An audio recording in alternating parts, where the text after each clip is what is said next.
My name's Ashley, and my mother, Brenda Oswald, resided here at the Joan Nicole Prince Home for the last 2 months of her life. There really just aren't enough words or ways to thank the staff and the volunteers at the home here for the care that they gave to my mother and to me. When my mom first came to stay with me, and we thought that she wasn't going to make it through that week, it was one of the hardest things that I've ever had to do.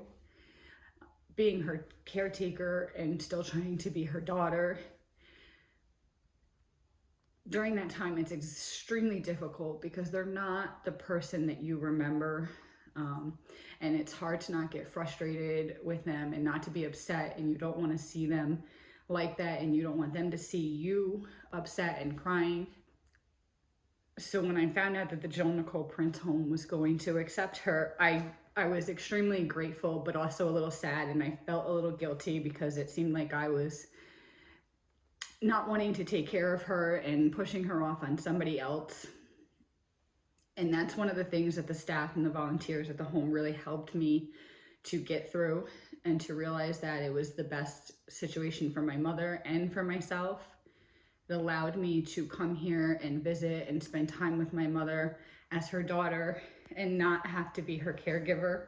So when she got here, she really became more calm and a little more peaceful, and I think that gave her a little bit more of a reason to stay for the 2 months that she did. She definitely defied all the odds and the signs of what happens at the end of the life, and she had a lot of good moments here. She laughed, and when I couldn't be here and I had to go to work, the staff sat with her and they held her hand and they cried with her and they screamed with her when she wanted to get God's attention.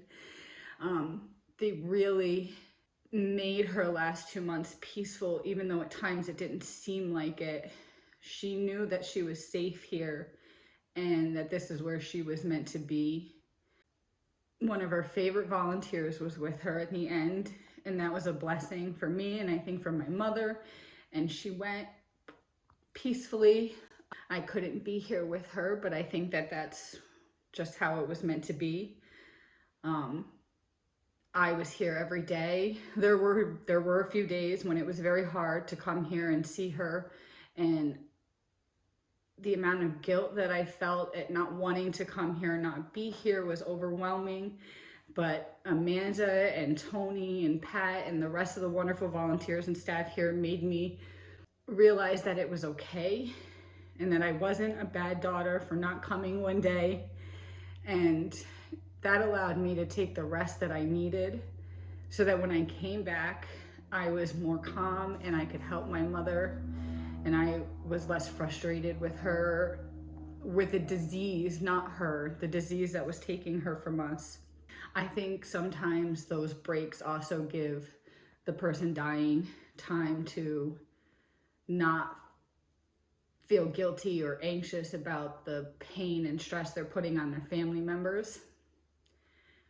And overall, it makes the entire process easier for everybody. And I think that there just needs to be more places like this in the world, and I don't know what I would have done without them. Again, there just aren't enough words to thank everybody.